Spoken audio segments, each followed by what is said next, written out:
tambahan juga, apabila kita ada dashcam, saya nampak keyakinan pemandu lebih baik sebab dia rasa isu keselamatan dia pun terjamin, isu security pun terjamin. So ini satu yang baik. Mungkin kalau sebagai tambahan, ia juga boleh dimanfaatkan oleh pihak contohnya institusi pemanduan, di mana mereka menggunakan dashcam ni juga untuk menunjukkan kembali kepada pemandu-pemandu di mana kesilapan mereka semasa memandu. So ini salah satu cara untuk pemandu memperbaiki dari segi kaedah pemanduan. Apabila kita tahu cara kita pakai itu silap, cara kita buat training itu ada silap. So bila kita nampak sendiri cara daripada apa yang dibagi tahu oleh guru-guru daripada institusi pemandu. So ini yang saya nampak the benefit dalam bidang keselamatan baik. Ya, dan saya tertarik dengan kata Prof tadi ya. Ia boleh menjadi yang pertama boleh menjadi bahan bukti kepada kita. Yang kedua juga ia akan memperbetulkan juga pemanduan kita sebagai pemandu kan untuk memastikan kita memandu dalam keadaan baik dan sebagainya. Dan bila kita bercakap tentang isu sekarang ini iaitu Prof ketika musim perayaan ni kan, ramai yang memandu mungkin ialah bila di Kuala Lumpur sebelum ni mungkin kurangnya kereta, kenderaan sebagainya. Jadi mungkin ada yang mengambil kesempatan untuk sedikit laju dan sebagainya, dan akhirnya apabila berlakunya kemalangan sebagainya, dashcam inilah menjadi bahan bukti yang utama. Dan ini juga satu keperluan lah ketika musim perayaan ni. Pendapat Prof bagaimana? Memang saya setuju, bukan saja terhad kepada musim perayaan tetapi sepanjang masa memang diperlukan.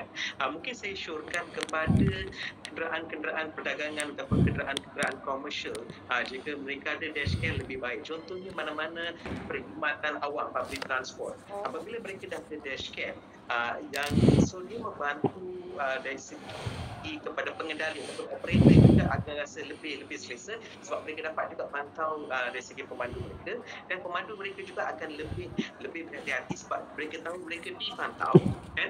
Kemudian dari segi customer ataupun penumpang-penumpang dalam contohnya bas tersebut pun rasa lebih selesa sebab mereka tahu mereka menggunakan satu sistem yang sedang dipantau dan dari segi keselamatan lebih terjaga. Itu yang saya nampak. So saya syorkan kepada operator-operator yang mengendalikan pengangkutan awam untuk meletakkan dashcam untuk membantu mereka dan juga memberi keyakinan kepada penumpang-penumpang lain. Itu yang saya nampak. Bukan saja pengangkutan awam, mungkin juga kepada siapa yang mengendalikan e-hailing juga mereka akan membantu juga dari segi e-hailing, dan juga kepada contoh kepada pemandu-pemandu profesional yang mengendalikan contoh kenderaan-kenderaan kerajaan ataupun kenderaan-kenderaan private ataupun kenderaan industri apa, so kita juga membantu. So kita mulakan dulu dengan kenderaan yang dipandu oleh pemandu-pemandu profesional, kemudian kita boleh panjangkan kepada kenderaan-kenderaan yang dipandu oleh pihak biasa. Ini yang saya nampak, dan dari segi kelebihan dia, kita juga dapat mencegah isu jenayah kalau kita lihat. Sebab apabila ada kamera di dashcam ni, dia menjadi mata-mata lebihan, mata-mata tambahan. So dia dapat mencegah jenayah sebab orang kadang-kadang mimpak ada kamera, mungkin kalau saya buat silap ke, saya ada langgar peraturan, nanti dia akan rekod. Ini akan membantu bukan saja di bidang keselamatan tapi juga di bidang jenayah lain, dan juga dari segi kes buli pun orang akan mimpak. Kalau dia ada insiden buli, dia bahaya juga. Betul. Jadi itu antara kepentingan lah, bahan bukti yang boleh kita merakamkan dan boleh beri pada pihak berkuasa. Dan sedikit mungkin ada ucapan untuk sempena Hari Raya ni, Prof, sikit kepada semua yang menonton untuk hari ini.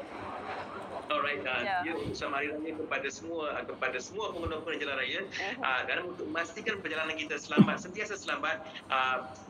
Saya mohon 3 perkara. Pertama, kurangkan kelajuan dan patuhi had kelajuan, dan bagi yang menggunakan kereta, tolong pastikan anda menggunakan tali pinggang keledar, tidak terhad kepada pemandu tetapi juga penumpang depan, dan yang paling penting jangan lupa semua penumpang dewasa di tempat duduk belakang. Dan paling akhir ialah pastikan ada jarak yang selamat di antara kenderaan anda dengan kenderaan di depan. Baik, terima kasih diucapkan kepada Profesor Dr. Kulataya yang merupakan Jabatan Kesihatan Komuniti Fakulti Perubatan dan Sains Kesihatan Universiti Putra Malaysia. Terima kasih banyak, Prof. Okey, jadi apa pun hati-hati di jalan raya, pastikan anda memasang dashcam. Mungkin memerlukan duit yang lebih sikit pelaburannya, tetapi ia dapat menjamin keselamatan anda bersama dengan keluarga dan juga dapat menjadi bahan bukti untuk kita semua. Baik, seterusnya kita akan ke cerita pagi Kelantan, iaitu bersama dengan rakan pelapor kita Fikri Zaib yang akan berkongsi berkenaan dengan kawal perbelanjaan ketika musim perayaan. Silakan. Baik, terima kasih rakan saudara yang kesempri. Assalamualaikum dan salam sejahtera. Hari ini segmen cerita pagi dari Kelantan kita nak berbicara ataupun bercakap mengenai satu topik yang mungkin dekat dengan kita, khususnya sepanjang perayaan ini, iaitu berbelanja mengikut kemampuan. Jadi untuk bercakap mengenai perkara ini, saya sebenarnya ditemani oleh Haji Hasanul Firman Mat Effendi yang juga merupakan pensyarah kanan Fakulti Pengurusan Perniagaan Universiti Teknologi Mara, Cawangan, Kelantan. Jadi Tuan Haji, mungkin kita nak kita nak seulas sikit mengenai tajuk yang kita nak bawakan ini. Mungkin apa yang perlu dilakukan oleh sebenarnya oleh orang ramai lah bagi memastikan perbelanjaan itu dikawal dan memenuhi kehendak kemeriahan perayaan kita kali ini. Okey, Assalamualaikum, terima kasih kepada RTM. Kalau kita bercakap tentang perbelanjaan ini, saya memang suka sangat untuk menasihati kepada semua, tak kiralah para peniaga ataupun mereka yang menjawat di sektor awam atau di sektor swasta. Kita mesti melihat tentang struktur perbelanjaan dari sudut kemampuan dan keperluan. Jadi perayaan ini seperti mana kita tahu, suasana yang perlu kita rancang, perkara yang besar yang kalau kita lihat pada tahun ini keadaannya perlu kepada perancangan yang lebih, kerana saya lihat gaji yang diterima oleh beberapa sektor awam ataupun sektor awam dan juga sektor swasta, termasuk juga pada mereka yang bergelar usahawan, mesti lebih berhati-hati dan merancang supaya perbelanjaan perayaan ini lebih berstruktur dan menepati keadaan semasa. Sebab kita tahu perbelanjaan ini mesti dilakukan dengan sebaik-baik supaya kesannya selepas pasca perayaan itu tidak rasa terbeban oleh para pengguna dan para rakyat yang meraihkan dan merayakan perayaan ini. Kita sudah tahu, mungkin rakyat sudah tahu berapa kemampuan mereka dan berapa harus yang dibelanjakan. Mereka mesti menetapkan perbelanjaan mereka daripada awal, peruntukan tertentu, perbelanjaan sebelum dan perbelanjaan semasa meraihkan dan